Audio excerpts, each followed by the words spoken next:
Bienvenue à tous, vous êtes sur Gigafourmi, la chaîne avec les fourmis les plus balèzes du game. Je m'étais trompé au sujet des Acanthomirmex thailandensis, une petite fourmi thaïlandaise mangeuse de graines, une harvester ant, j'arrive plus à le dire, une harvester ant, bon je sais pas si je le prononce bien, mais en gros une fourmi granivore qui mange des petites graines. Et j'ai dit des petites bêtises à leur sujet qu'on va rattraper aujourd'hui, j'ai fait des petites découvertes sur comment les élever. Voilà, j'ai vu des petites améliorations à faire dans mon élevage, donc je vais vous partager tout ça, comme ça tous ceux qui veulent élever des fourmis de cette espèce dans cette vidéo, bah, vous aurez des petites armes en plus pour bien démarrer cet élevage là. Donc on va regarder ça ensemble, je vais vous en parler, et en fait vous savez j'ai deux colonies de cette espèce, donc elles sont juste derrière ici, et je vais donner une de ces deux colonies à un abonné à moi, un modérateur qui m'aide beaucoup, on passe le bonjour à deux cours. Alors le commencement, c'est que dans la dernière vidéo je vous avais dit que c'était une fourmi qui ne mangeait que des graines, donc cette espèce là c'est l'Acanthomirmex thailandensis, et c'est une fourmi thaïlandaise qui est granivore, un peu comme nos messors qu'on a chez nous en France, en Europe, mais elle c'est la version un peu thaïlandaise des messors. Et donc elle mange des graines et des insectes, et dans la première vidéo j'avais dit que c'était une fourmi qui mangeait uniquement des graines de figuier, et que c'est les graines de figuier que je lui donnais, elle les prenait pas. Et en fait j'avais répété bêtement ce qu'un autre éleveur m'avait dit, et dans la vie il faut toujours tester par soi-même, des fois tu vois c'est comme ça, faut faire ses propres tests, et du coup j'ai fait mes tests, ouais, j'y ai réfléchi, j'ai fait mes tests, j'ai essayé de leur donner des mélanges de graines pour Messor barbarus, des toutes petites graines, et à partir de là j'ai vu une nette augmentation de l'activité de ces fourmis. Donc je te disais dans la dernière vidéo qu'elles sont très lentes, qu'elles font pas grand chose et qu'on se fait un peu chier. Mais en fait depuis que je donne des petites graines, ça a augmenté, voilà, elles sont beaucoup plus actives qu'avant, donc ça c'est positif. Alors je dois encore faire pas mal de tests pour un peu savoir quels sont leurs types de graines préférés, je les ai pas encore déterminés. Donc si vous avez des colonies de cette espèce là et que vous pouvez vous aussi faire des tests, ce serait bien qu'on mette en place une fiche, quelque chose pour déterminer quelles sont les graines préférées de cette espèce. Ensuite le deuxième point important à aborder, c'est que moi dans cette vidéo là j'ai nettoyé en fait avant de tourner cette vidéo leurs petits modules, leurs aires de chasse. Donc pour ça je prends une petite pince, je mets un coton mouillé dedans et j'attrape les déchets, voilà, les petites graines qui traînent, etc. Et en faisant ça j'ai remarqué que très souvent dès que je fais ça, j'ai énormément de fourmis qui sortent et qui se mettent à boire dans tous les coins de la zone d'exploration, parce que ça laisse des petits résidus d'eau, des petites gouttes d'eau, etc. et elles aiment beaucoup ça. Et du coup j'en ai déduit que ce serait cool d'ajouter, comme à beaucoup de mes autres fourmis, un abreuvoir à ces fourmis là. Donc ce qu'on va faire aujourd'hui, je vais vous prendre sur le bureau avec moi, on va agrandir leur environnement, leur zone d'exploration, pour pouvoir leur laisser constamment un abreuvoir. Après leur avoir donné des graines, j'ai constaté une augmentation de l'activité, et bien peut-être qu'après leur avoir mis un abreuvoir, on verra encore l'activité augmenter. Alors ce sera pas une activité de dingue, mais ce sera déjà mieux que ce qu'on avait. Ensuite, avant de faire ça, une autre nouvelle, c'est que j'ai eu des naissances. Alors j'avais déjà eu des naissances chez ces colonies, mais là ce qui est bien, c'est qu'en tournant la vidéo, j'ai réussi à vous filmer une petite fourmi toute jaune, qui est venue boire justement avec les autres ouvrières. Et en fait, cette petite fourmi qui est très claire, c'est parce qu'elle vient de naître. Donc quand une fourmi vient de naître, elle est toujours plus claire que les autres et elle va prendre ses couleurs sur les prochains jours. Donc ça c'est super cool. Je vous ai aussi filmé un peu de couvain dans une de mes deux colonies, donc quelques œufs, quelques larves. Et je vous ai aussi filmé la reine d'une des deux colonies, voilà, j'ai réussi encore à vous la filmer. Je vous mets aussi quelques images des petits majors qui sont sympas. Donc ça c'est pour tout le côté suivi de comment vont ces deux petites colonies. Donc écoutez, maintenant on va passer à la pratique. Je vais vous amener avec moi sur le bureau, c'est des modules Fourmi Shop, vous avez le code Gigafourmi. Et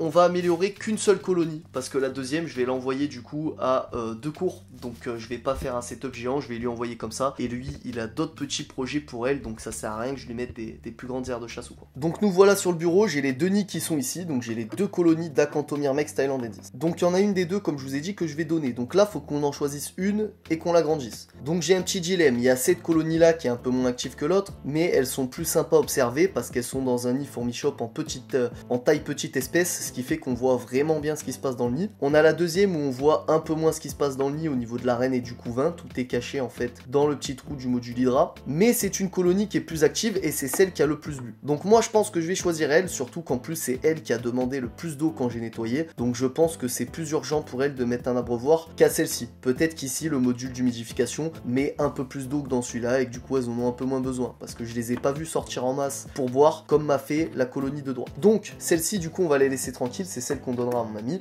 et on va prendre cette colonie. Donc là, on a plusieurs choses à faire. On va leur ajouter cette petite aire de chasse Fourmi Shop, donc c'est la plus grande plate qu'il a, voilà, en termes d'aire de chasse plate, c'est le plus grand qu'il est. Il va falloir la préparer avant, donc on va devoir mettre de l'anti-évasion sur ces petites vitres, et pour ça, va falloir la dévisser, vous allez voir, je vais tout vous montrer. Donc je vais la dévisser tout de suite, on se retrouve après.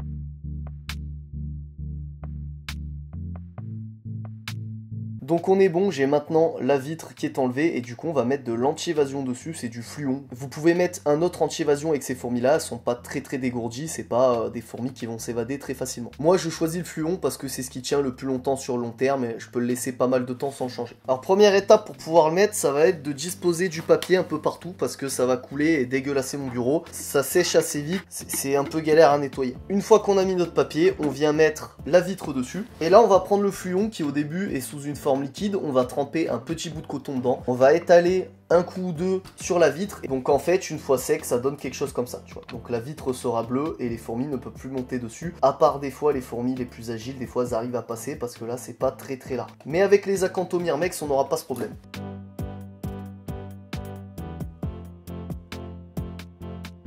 Donc voilà, j'ai fait 2 tours et il va commencer à sécher, c'est assez rapide. Et du coup on va le retourner, là il commence déjà à devenir bleu. Et on va tout simplement venir le remettre sur l'aire de chasse, donc faut mettre les trous bord à bord. Donc voilà, une fois qu'on a remis la vitre, suffit de la revisser. On va pas la revisser tout de suite, on va d'abord voir à quel endroit on veut placer les pieds doubles qui vont relier le nid à cette nouvelle zone d'exploration. Le nid est dans ce sens, donc tu vois, bon bah là c'est nickel, on va virer cette ancienne aire de chasse et on va le relier là-dessus. Dévisser délicatement l'ancienne aire de chasse. Et ce qui est bien, c'est qu'il y a déjà des pieds doubles installés, donc on n'aura pas besoin d'installer des nouveaux pieds doubles, on aura juste à déclipser l'ancienne aire de chasse et reclipser la nouvelle. Avant de déclipser, j'enlève la gamelle de graines, sinon ça va en foutre de partout, parce que ça risque de faire un à-coup. Hop, ah non, même pas, ça s'est déclipsé très facilement, donc on va venir, alors il y a des anciens pieds sous la nouvelle aire de chasse, donc faut les enlever. Et ensuite, tu vois, je peux venir très simplement clipser le nid, et maintenant on n'a plus qu'à revisser.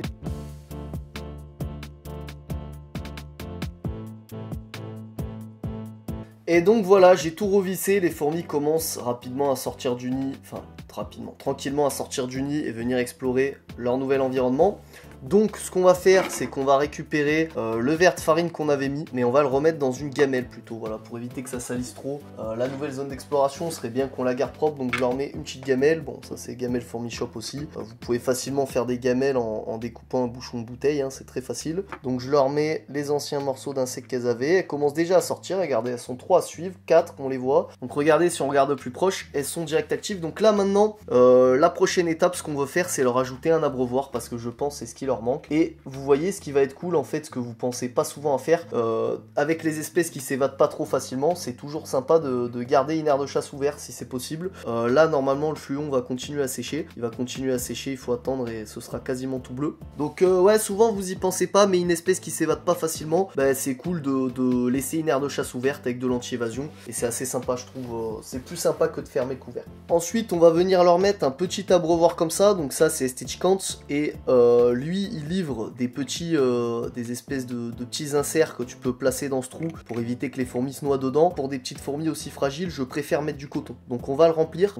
d'eau, on va mettre du coton à l'intérieur, mais ouais, je préfère mettre du coton, je trouve ça toujours plus sécure on va dire que de juste mettre son insert. Au moins, elles peuvent vraiment pas accéder à l'eau sans le coton. Donc je les remplis, je les clipsé, je mets un peu de coton dedans. Pareil, je le remplis pas à ras-bord pour éviter que ça fuit. Des fois, les abreuvoirs Stitchkants comme ça, si tu les remplis à ras-bord, des fois ils peuvent se mettre à couler, donc faut faire attention à ça, faut bien surveiller. Et donc tu vois, le but, ça va être de mettre les gamelles et l'abreuvoir au centre, ce qui fait que les fourmis pourront l'explorer et elles pourront tout simplement monter dessus. Et puis ça donne de la hauteur aussi à l'installation, vous verrez quand elles exploreront qu'on verra des fourmis se balader dessus, etc.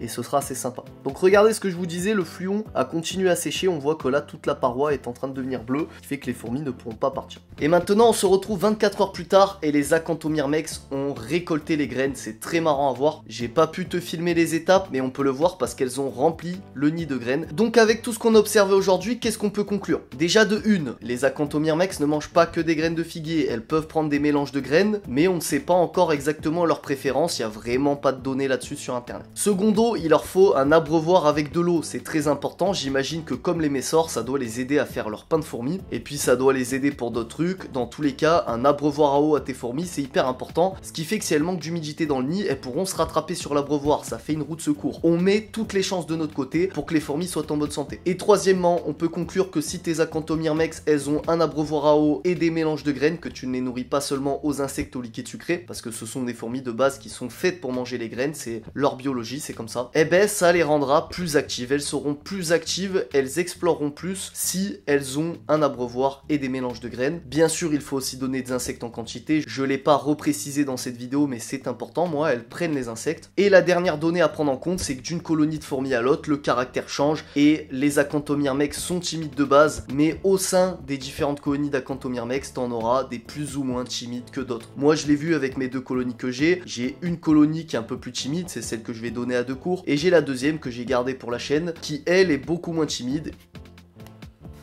Bon les gars, il est aussi important de noter, j'ai oublié de le dire pendant le tournage, que les Acanthomirmex, de ce qu'on sait, c'est plutôt des fourmis à tendance nocturne. Donc, comme je vous ai dit, il y a des variations de timidité d'une colonie à l'autre au sein de la même espèce. Mais en général, cette espèce-là ne sera jamais une très grande active. Sachez-le, c'est important. Donc écoutez, j'espère que cette vidéo vous a plu et vous aidera à élever cette espèce de fourmi. Je vous invite à me faire vos retours dans les commentaires. Si vous testez des choses et que vous arrivez à conclure certains trucs intéressants, dites-le moi aussi en commentaire, ça nous aidera à accumuler plus de connaissances autour de l'élevage de cette espèce, parce que pour l'instant il n'y a vraiment pas grand chose. Et je vous invite à vous abonner, je vous fais des bisous, ciao ciao, c'était Gigaform.